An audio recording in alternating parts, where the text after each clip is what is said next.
અને હવે વાત કરીશું જયંતિ ભાનુશાળી હત્યા કેસની।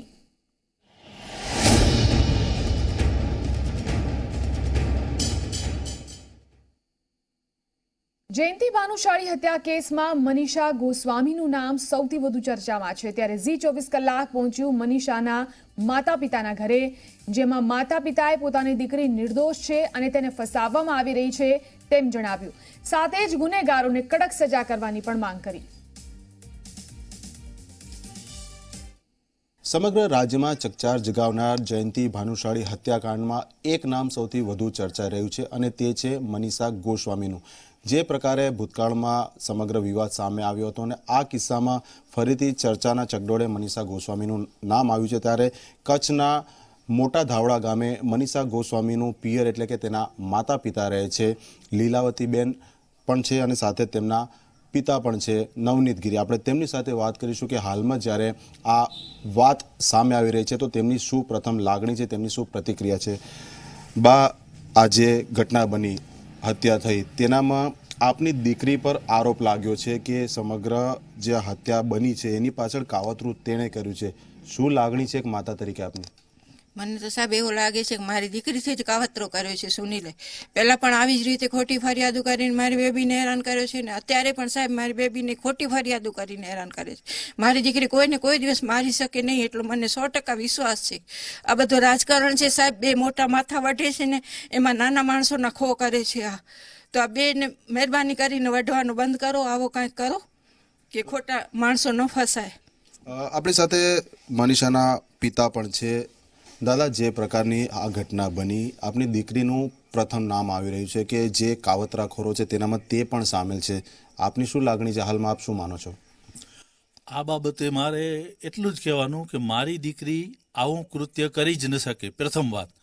બીજું કે મારી દીકરી ઉપર ટાર્ગેટ કરીને નિશાન બનાવવામાં આવ્યું છે અને આ આખી પોલિટિક્સ ગેમ છે, જેને હું તો અહીંયાથી સરકારને વિનંતી કરું છું કે આમાં જે સત્યતા હોય ને એને બહાર લાવો।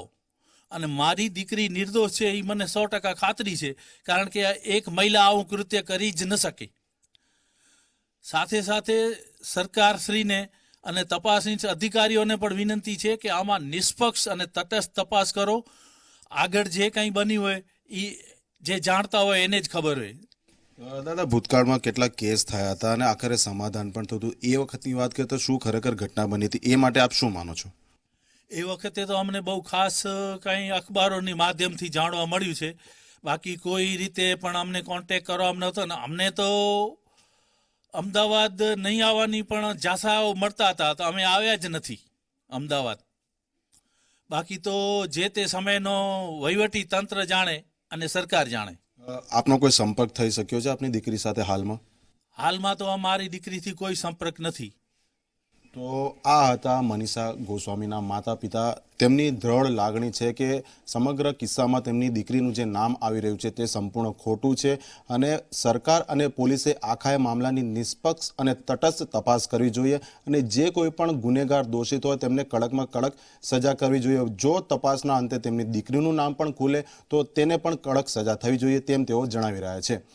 કેમેરામેન શૈલેષ બગડા સાથે અર્પણ કાયદાવાલા, ઝી24 કલાક, મોટા ધાવડા। તો જયંતિ ભાનુશાળી હત્યા કેસ મામલે હવે હત્યારાઓના સ્કેચ તૈયાર કરવામાં આવશે। સુરતના મુસાફરે હત્યારાઓને જોયા હોવાની વિગત સામે આવી છે, જેથી સુરતનો આ મુસાફર રેલવે પોલીસ સમક્ષ આવી અને સ્કેચ તૈયાર કરાવશે। સ્કેચ તૈયાર કરાયા બાદ પોલીસને હત્યારા સુધી પહોંચવામાં સરળતા રહેશે।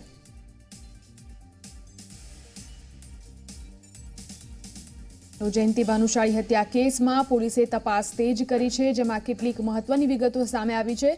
હત્યામાં બે હથિયારનો ઉપયોગ કરાયાનું સામે આવ્યું છે, તો હત્યારાઓ પણ બે હોવાનું ખુલ્યું છે, જેમાં એક હત્યારો ગુજરાતી બોલતો હતો અને બીજો હિન્દી બોલતો હતો। હત્યારાઓએ દરવાજો ખખડાવ્યો હતો, જેને લઈ ભાનુશાળીએ દરવાજો તો ખોલ્યો હતો પરંતુ તેને ફરી બંધ કરવાનો પ્રયાસ પણ કર્યો હતો। જો કે હત્યારાઓ ગોળી માર્યા પછી ભાનુશાળીનો એક મોબાઈલ લઈ ગયા હતા। ત્યારે હત્યારાઓ કેમ મોબાઈલ લઈ ગયા તે પોલીસ માટે મોટો સવાલ છે। હાલ તો પોલીસે ગુમ મોબાઈલની તપાસ શરૂ કરી છે, ત્યારે મોબાઈલમાં શું હતું તેને લઈને પણ તપાસ તેજ કરાઈ છે। સાથે જ પોલીસે જયંતિ ભાનુશાળીને ટિકિટ લઈ આપનારની તપાસ પણ શરૂ કરી છે।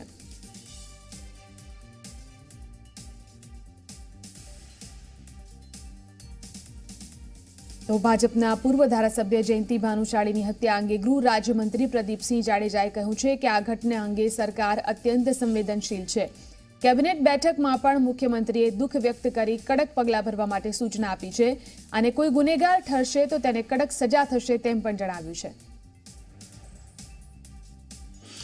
इनके लिए हमने राज्य की एटीएस और अहमदाबाद सिटी क्राइम का टेक्निकल मदद ली है.